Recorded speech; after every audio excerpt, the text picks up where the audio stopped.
नमस्कार साथियों, ITI career hub YouTube channel पे आप सभी का स्वागत है। आज अपन बात करने वाले हैं सोल्डरिंग के बारे में। सोल्डरिंग क्या होती है और इसमें जो प्रयुक्त होने वाले इक्विपमेंट है वो क्या क्या हैं। सबसे पहले आता है अपना सोल्डरिंग।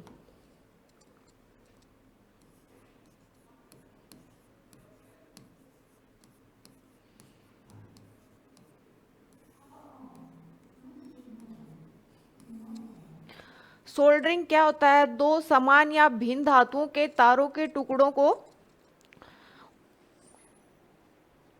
ऊष्मा प्रक्रिया द्वारा किसी तीसरी धातु से जोड़ने की क्रिया को क्या बोलते हैं? सोल्डरिंग कहते हैं।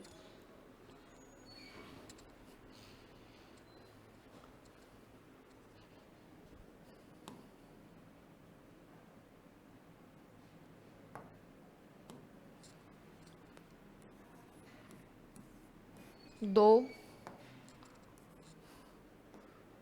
समान या भिन्न धातुओं के दो समान या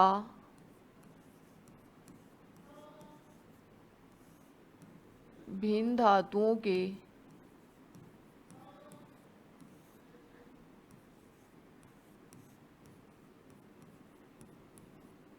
तारों के टुकड़े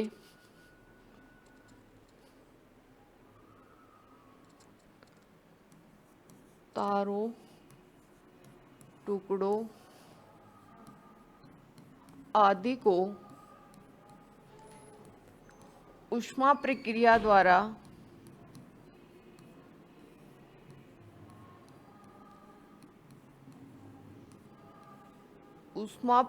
द्वारा किसी तीसरी धातु से जोड़ने की क्रिया को क्या कहते हैं? सोल्डरिंग। किसी तीसरी धातु से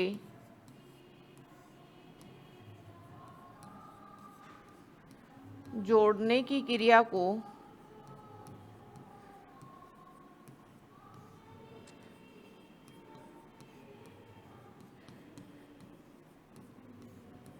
सोल्डरिंग कहते हैं।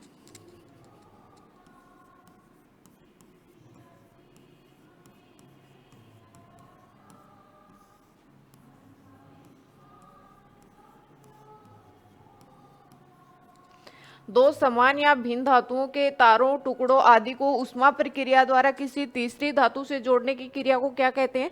सोल्डरिंग कहते हैं। सोल्डरिंग प्रक्रम में जो प्रयुक्त होने वाले अवयव या उपकरण है वो तीन प्रकार के होते हैं। पहला है सोल्डर, दूसरा होता है फ्लक्स और तीसरा होता है सोल्डरिंग आयरन। पहला है अपना सोल्डर।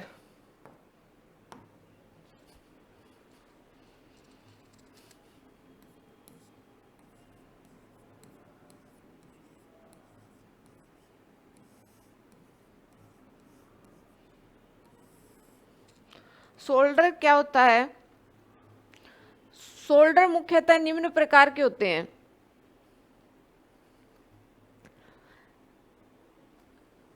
जैसे पहला आता है अपना कठोर सोल्डर।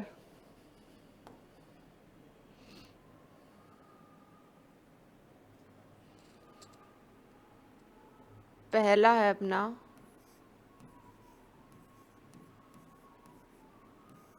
कठोर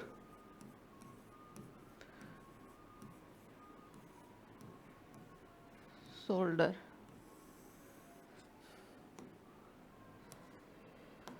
कठोर सोल्डर क्या होता है? इस सोल्डर का गलनांक अन्य सोल्डर के गलनांकों की अपेक्षा क्या होता है? अधिक होता है।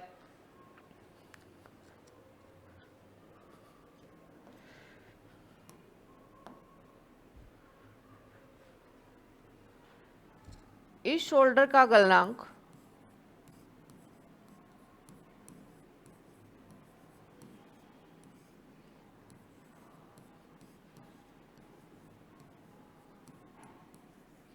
अन्य सोल्डर की अपेक्षा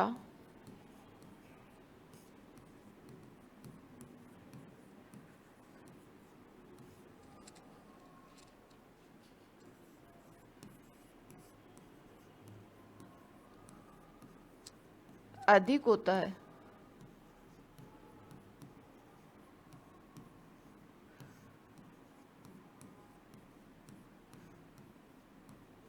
इस सोल्डर का गलनांक अन्य सोल्डर की अपेक्षा क्या होता है?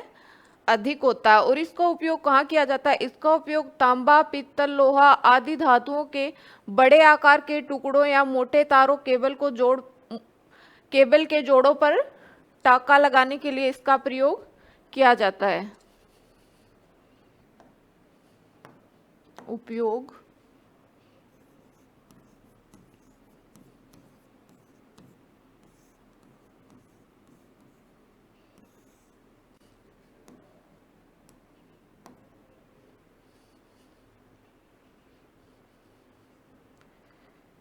तांबा,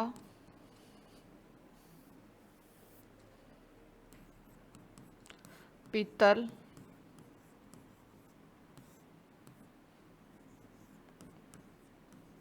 लोहा, तांबा, पीतल, लोहा आदि धातुओं के बड़े आकार के टुकड़ों को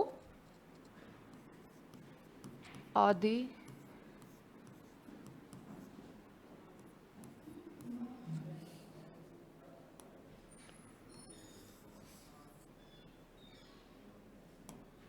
तांबा, पीतल, लोहा आदि बड़े आकार के टुकड़ों या मोटे तारों केबलों के जोड़ों पर टाका लगाने के लिए इसका उपयोग किया जाता है।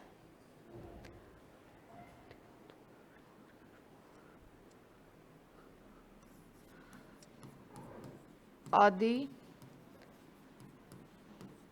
धातुओं के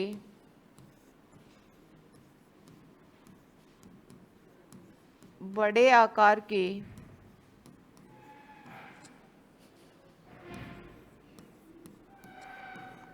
टुकड़ों या केबल के धातुओं के बड़े आकार के टुकड़ों या केबल के जोड़ों पर टाका लगाने के लिए किया जाता है। जोड़ों पर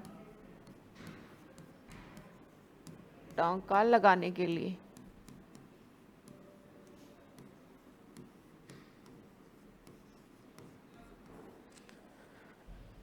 ये कौन सा हो गया अपना कठोर सोल्डर। इस सोल्डर का गलनांक अन्य सोल्डर की अपेक्षा अधिक होता है और इसका उपयोग तांबा, पीतल, लोहा आदि धातु या केबल के जोड़ों पर टाका लगाने के लिए इसका प्रयोग किया जाता है।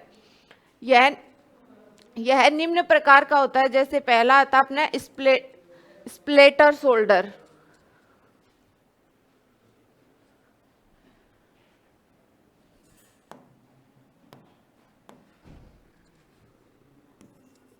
ये सोल्डर निम्न प्रकार के होते हैं।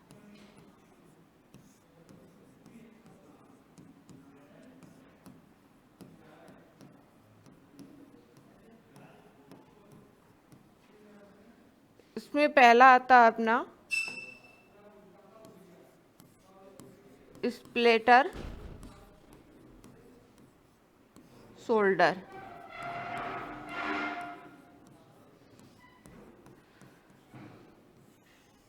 स्प्लेटर सोल्डर क्या होता है? यह निम्न 3 अनुपातों में बनाया जाता है और जॉब की आवश्यकता के अनुसार इसका प्रयोग किया जाता है।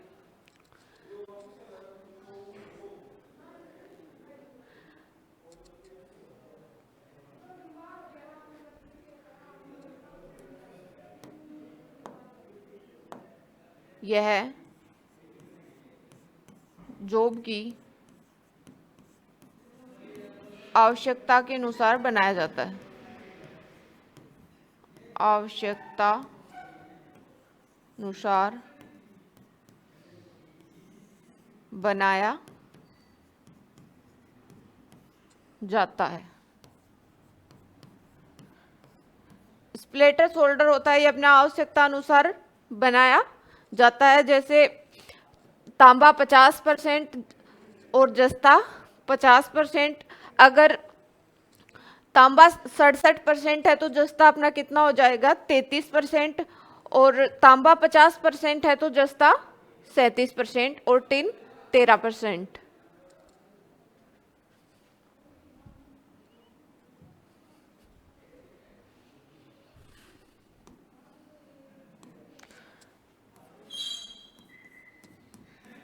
तांबा 50% है तो जस्ता कितना हो जाएगा, ये भी 50%।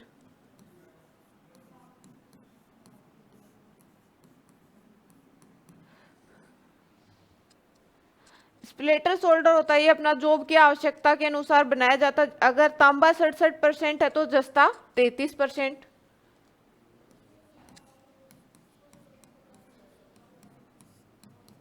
तांबा 67% होगा तो जस्ता कितना होगा, 33%। अगर तांबा 50% है तो जस्ता 37%।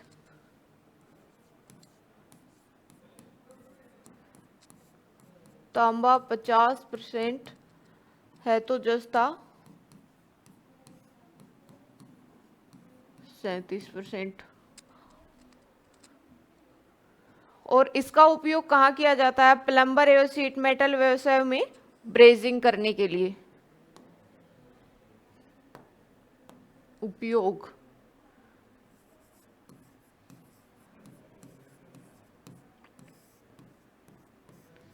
उपयोग कहाँ किया जाता है,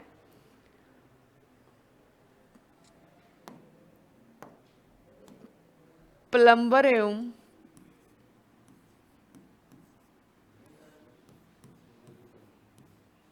शीट मेटल व्यवसायों में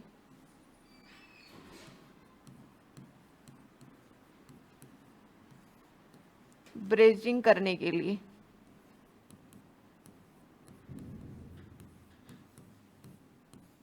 ब्रेजिंग करने के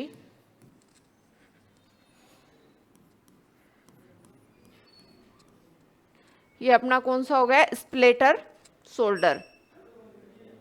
उसके बाद दूसरा आता है अपना silver solder.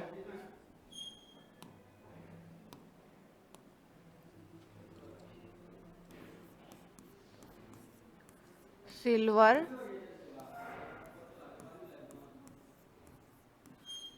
Solder. Silver solder क्या होता है, इसका गलनांक स्प्लिटर के गलनांक से क्या होता है, कम होता है।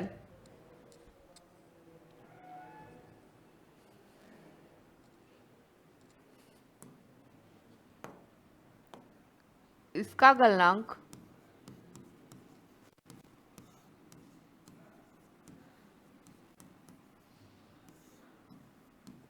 स्प्लिटर के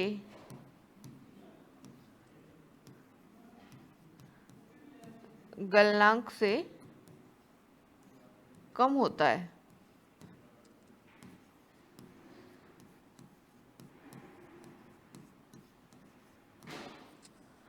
इसका गलनांक स्प्लिटर के गलनांक से क्या होता है, कम होता है। और उसका उपयोग कहाँ किया जाता है, सोना चांदी जर्मन सिल्वर आदि वस्तुओं में टांका लगाने के लिए इसका उपयोग किया जाता है। उपयोग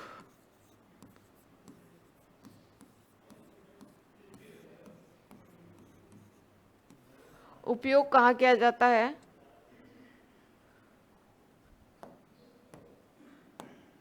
सोना चांदी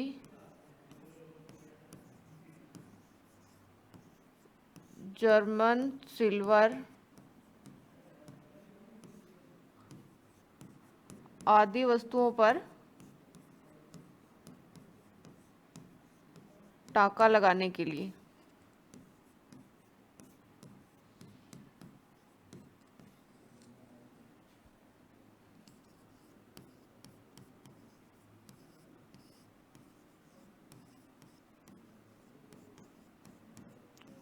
सोना चांदी जर्मन सिल्वर आदि वस्तुओं पर टांका लगाने के लिए इसका उपयोग किया जाता है।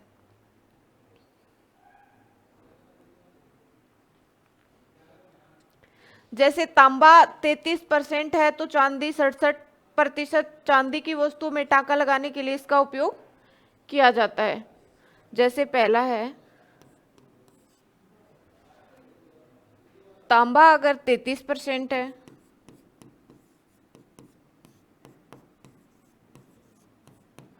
और चांदी 67%। तो चांदी की वस्तु में टांका लगाने के लिए इसका उपयोग किया जाता है।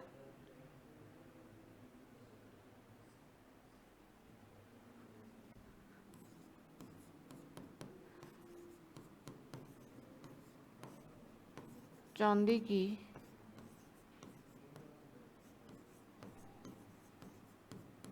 वस्तुओं पर टांका लगाने के लिए इसका प्रयोग किया जाता है।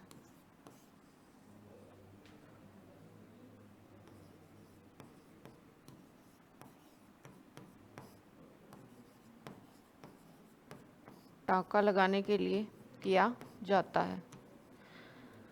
तांबा 33% और चांदी 67% है, तो चांदी की वस्तुओं पर टांका लगाने के लिए इसका प्रयोग किया जाता है। अगर तांबा 20% और चांदी 67% है, चांदी की वस्तुओं में टांका लगाने के लिए इसका प्रयोग किया जाता है।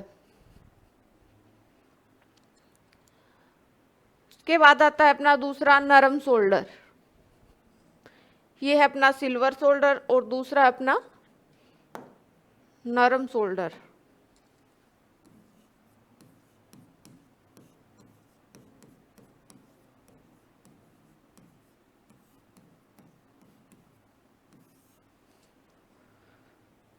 नरम सोल्डर क्या होता है? इसका गलनांक सिल्वर सोल्डर के गलनांक से भी कम होता है और इसके निर्माण में टिन और सीसा मिश्रित जो धातुएं होती हैं वो प्रयोग की जाती हैं।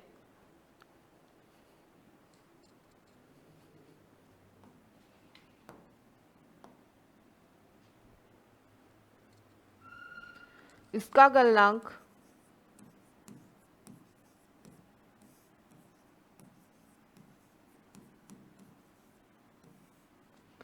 सिल्वर सोल्डर के गलनांक से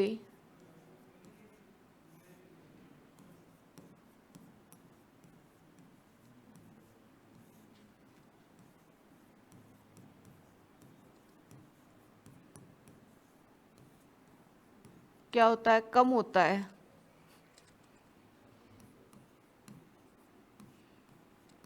कम होता है। इसका गलनांक सिल्वर सोल्डर के गलनांक से कम होता है और इसके निर्माण में टिन और सीसा मिश्रित धातुएं प्रयोग की जाती हैं। इसके निर्माण में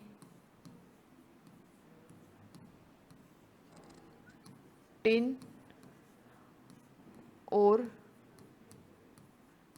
सीसा मिश्रित धातुएं प्रयोग की जाती हैं।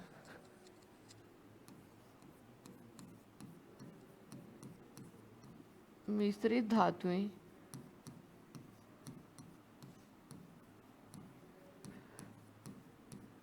प्रयोग की जाती है। इसका गलनांक सिल्वर सोल्डर के गलनांक से कम होता है और इसके निर्माण में टिन और सीसा मिश्रित धातुएं प्रयोग की जाती है। सोल्डर में टिन की मात्रा जितनी अधिक रखी जाती है उतना ही उसका गलनांक क्या होता है? कम होता है। सूक्ष्म आकार वाले वैद्युतिक उपकरणों के लिए जैसे टिन और लेड का अनुपात क्या होता है? टिन 50% तो और लेड का अनुपात भी 50%।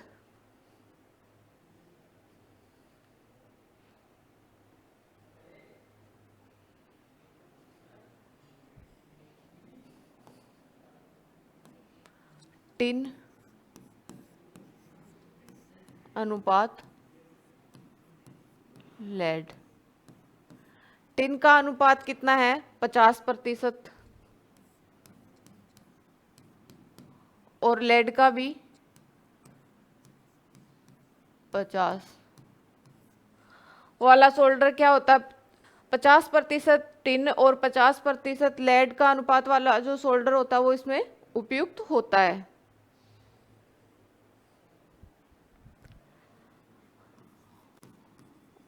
वाला सोल्डर उपयुक्त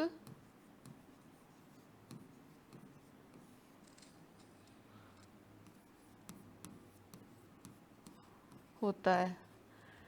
50% टिन और 50% लेड। रेडियो टीवी कार्यों के लिए टिन 80% और लेड 20% सोल्डर वाला उपयुक्त होता है, सोल्डर उपयुक्त होता है। रेडियो टीवी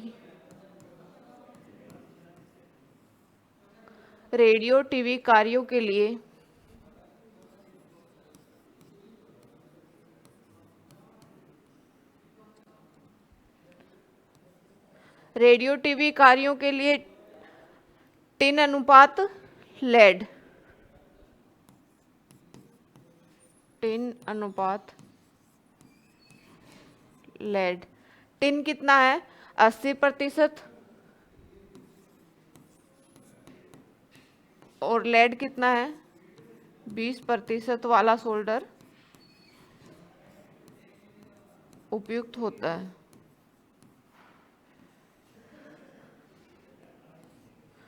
20% वाला सोल्डर उपयुक्त होता है।